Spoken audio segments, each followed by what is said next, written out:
तक पहुँचाया जाए। अब जब हुकूमत की तरफ से ये फ़ैसला किया तो नैब भी इनेक्शन हुआ, और नैब जो है वो सुप्रीम कोर्ट में ये लेके जा रहा है जो उनको बाहर भेजने की जो इजाज़त दी जा रही थी। और इसके साथ साथ नैब लाहौर की तरफ से भी हुकूमत ये एक नैब हेड क्वार्टर जो है उसको दरख्वास्त भेजी गई है कि शहबाज शरीफ का नाम ECL में डाला जाए।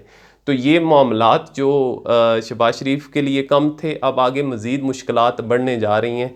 तो इसमें किसी किस्म की माफ़ी नहीं होगी। अब आते हैं इमरान खान इतने पुरएतमाद क्यों हैं। व्यूवर्स, इस मुल्क के सबसे बड़े जो मसाइल हैं वो माशी मसाइल हैं, और सबसे ज़्यादा जो हुकूमत का और इस्टेब्लिशमेंट के दरमियान इख्तलाफात पैदा हुए वो माशी मसाइल की वजह से हुए। क्योंकि इस्टेब्लिशमेंट की तरफ से हमेशा यही कहा गया, वज़ीरों को जब लाया गया आर्मी चीफ़ की तरफ से तो तब भी उन्होंने यही कहा कि अपनी जो प्रोग्रेस है उसको बेहतर करें, परफॉर्मेंस को बेहतर करें। फिर जो एक मीटिंग हुई, ब्रीफिंग हुई आला सतह की, उसमें भी यही कहा गया कि हम तो हुकूमत से यही कहते हैं कि अपनी परफॉर्मेंस को बेहतर करें, मुल्क को के माशी हालात को बेहतर करें। तो अब जो सऊदी अरब का दौरा था जिसके बारे में बड़ा डंडोरा पीटा जा रहा है कि चावल लेके आ गए हैं, ये हो गया वो हो गया, उसमें बहुत ही मुस्बत रहा और उसके असरात बहुत जल्द आने वाले हैं। और इमरान खान इस पर पुरएतमाद हैं कि अगर वो असरात जल्द मरतब होते हैं तो इमरान खान ने जो ख्वाब देखा था नया पाकिस्तान का, जिसमें पाकिस्तान को ऊपर ले जाने का ख्वाब था, वो पाया तकमील तक पहुंच सकता है।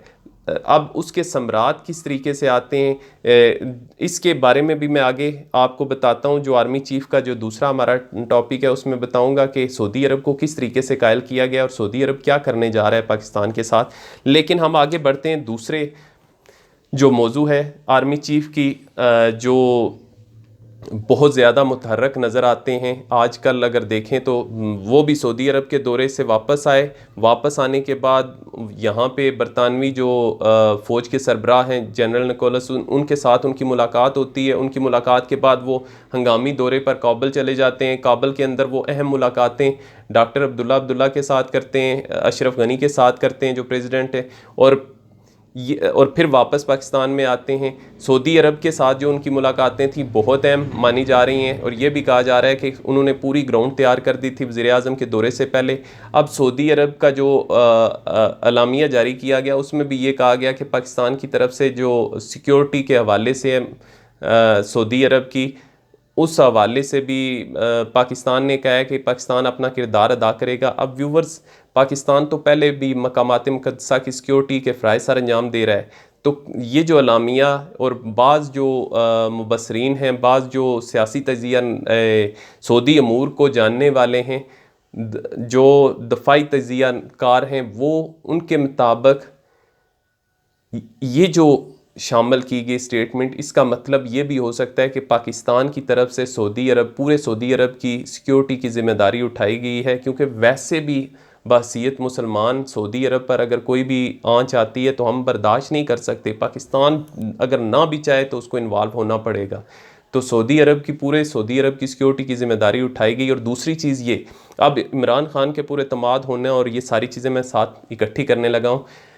दूसरी चीज़ ये कि सऊदी अरब के जो हालात हैं, मौजूदा हालात हैं, और ट्रंप की इंतज़ामिया की तब्दीली के बाद जो बाइडन की जो अमेरिका के अंदर इंतज़ामिया है, उसकी तरफ से वो जो सहाफ़ी था, सऊदी सहाफ़ी, अरब सहाफ़ी था जमाल खशोगी, उसके हवाले से मोहम्मद बिन सलमान पे काफ़ी ज़्यादा दबाव है। और जो मौजूदा हुकूमत, अमरीकी हुकूमत है, वो उनको आड़े हाथों ले रही है। तो वो तल्लुकात जो पहले थे उस नहज पर नहीं रहे सऊदी अरब के, जो अमेरिका के दबाव पर सऊदी अरब पीछे हट गया था। और एक जो ये डंडोरा पीटा जा रहा है कि पाकिस्तान का ये जो दौरा था सऊदी अरब का, इसमें शायद अमेरिका को नए अड्डों की तलाश है और वो इन अड्डों को हासिल करने के लिए उसने सऊदी अरब का सहारा लिया। तो वो आर्मी चीफ़ आज खुल के कह चुके हैं कि पाकिस्तान किसी किस्म के अड्डे अमेरिका को नहीं दे रहा, और यानी हम कभी भी प्राई जो जंग है उसमें शामिल नहीं होंगे।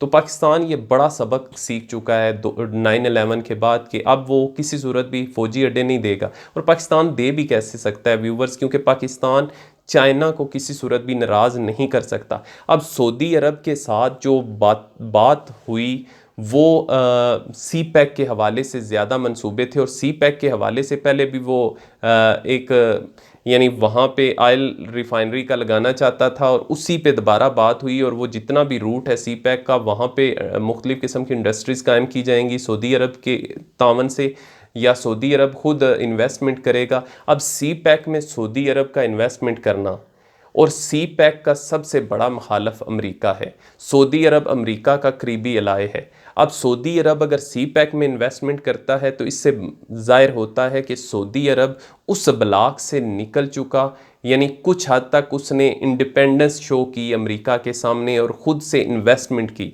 अब अगर सऊदी अरब यहाँ पे इन्वेस्टमेंट करता है तो इसका मतलब ये हुआ कि वो चाइना के साथ उसका अलाय बनने जा रहा है, और अगर वो चाइना के साथ मिल जाता है तो ये खित्ते की तकदीर बदल देगा, क्योंकि सऊदी अरब सबसे अगर हम ये कहें कि मशरक़ वस्ता के हवाले से और पाकिस्तान की मैशत का इन्हिसार कितना सऊदी अरब पे है, तो ये सारी चीज़ें खुल के सामने आ जाती हैं। अब क्या मामलात तय पाए, कौन सी इन्वेस्टमेंट होगी, और ये चीज़ें अभी जितनी भी हैं ये अनफोल्ड होना बाकी हैं। कुछ चीज़ें खुल के सामने आएंगी, और ये सऊदी अरब का जो दौरा था इसकी वजह से इमरान खान बहुत ज़्यादा पुरएतमाद हैं और वो खुल के खेल रहे हैं, और अब जो बातें थी मायूसी की वो ख़त्म हो चुकी हैं। जो नाउमीदी के साए मंडला रहे थे वो सारे छट चुके हैं। अब ये भी इम्कान है कि ये जो कहा जा रहा था कि फ़ौरी तौर पे इमरान खान असम्बलियाँ तोड़ देंगे, ये हो जाएगा, ये चीज़ें सारी काफ़ी हद तक छट चुकी हैं। अब मज़ीद आगे क्या होगा, ये सऊदी अरब के जो क्राउन प्रिंस हैं वो यहाँ का दौरा करेंगे और चीज़ें खुल के सामने आएंगी, अनफोल्ड होंगी, तो फिर हम कुछ कहने के काबिल हो सकेंगे। लेकिन सारे हालात यही कहते हैं कि कुछ बड़ी पेशरफ्त हुई है इस दौरे के दौरान, जिस पर इमरान खान इतने ज़्यादा मुतमईन हैं। व्यूवर्स, अब तक के लिए इतने, मुझे इजाज़त दीजिए। अपना और अपने इर्द गिर्द मौजूद लोगों का बहुत ख्याल रखिएगा। अल्लाह हाफ़िज़।